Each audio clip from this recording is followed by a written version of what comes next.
अब तक हम जान चुके हैं कि डेफिनेशन क्या है स्टार्टअप का। स्टार्टअप का डेफिनेशन बहुत ही क्लियर है। आप एक प्रॉब्लम स्टेटमेंट लेके आते हैं और एक सोल्यूशन ढूंढते हैं, और वो सोल्यूशन तब तक एक्सपेरिमेंट करते हैं जब तक आपका बिजनेस मॉडल सस्टेनेबल और स्केलेबल नहीं हो जाता। अब हम जानते हैं कि स्टार्टअप और स्मॉल बिजनेस में क्या फ़र्क है। अब एक पर्सन आपके गांव में या आपके गांव से थोड़ा निकलते बाहर शहर में एक बेकरी चला रहा है पर्सन, वो एक स्मॉल बिजनेस है। एक आपने देखा होगा शुगर केन का प्रॉपर जूस निकालने वाला एक शॉप डाला है, दैट इज़ स्मॉल बिजनेस। तो हमें ये समझना पड़ेगा कि स्टार्टअप और स्मॉल बिजनेस में फ़र्क क्या है। एज अ फाउंडर आपको बड़ा सोचना है, सपने बड़े होने चाहिए, लेकिन उसको जब आप एग्जीक्यूट करते हो तो आपको बहुत छोटे स्टेप से ऊपर जाना होता है। आप पहले डिफ़ाइन कर लो आपको करना क्या है। डेफिनेटली फॉर एग्जांपल मुझे लगता है कि मुझे जैसे आपको एक बोर्ड पे लिख लेना चाहिए कि आपको 6 साल बाद, 7 साल बाद या 10 साल बाद आपको कहाँ तक पहुँचना है।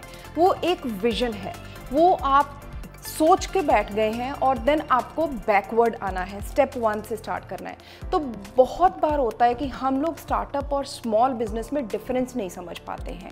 फॉर एग्जांपल जैसे बेकरी का शॉप वो एक स्मॉल बिजनेस है, जैसे ज्वेलरी का शॉप वो स्मॉल बिजनेस है।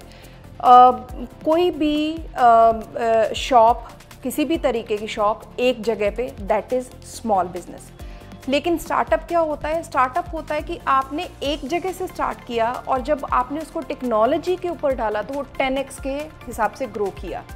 फॉर एग्जांपल नाइका का आप अगर एक एग्जांपल लेते हैं तो उन्होंने सबसे पहले कॉस्मेटिक प्रोडक्ट्स को, दूसरों के कॉस्मेटिक प्रोडक्ट्स को प्रमोट करना शुरू किया, एंड देन उसके बाद धीरे धीरे उन्होंने अपने कॉस्मेटिक प्रोडक्ट्स बनाए, एंड देन फ्रेंचाइजी में चले गए, एंड देन शॉप्स में चले गए।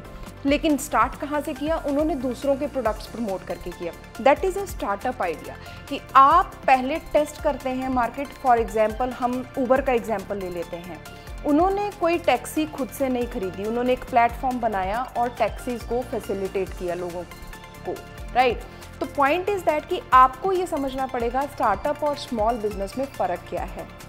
सो अगर आप चाहते हैं एंटरप्रेन्योर बन के आप एक शॉप करें या एक फिज़िकल लोकेशन पे कुछ एक बिज़नेस स्टार्ट करते हैं, फिर उसके बाद 1 से 2 शॉप्स की, 3 शॉप्स की, फिर आपने 50 शॉप्स की, तो ये एक स्मॉल बिज़नेस का तरीका है। लेकिन स्टार्टअप का तरीका होता है आपने एक मॉडल टेस्ट किया, फिर उसको टेक्नोलॉजी पे डाल के स्केल कर दिया। Uber is startup example, Airbnb is startup example, Nykaa is startup example, Zomato is startup example. Zomato just started with listing of the जितने भी आपके restaurants थे, then they put it on the tech and then उसके बाद ये Zomato ने पूरा network create किया। So the point is that आपको ये समझना is very important कि आपको small business की तरफ जाना है या startup की तरफ जाना है। Small business भी later on स्टार्टअप की तरफ जा सकता है, लेकिन आपको डे 1 पे डिसाइड करके चलना है कि किस तरीके से इसको आपने कंसिडर करना है।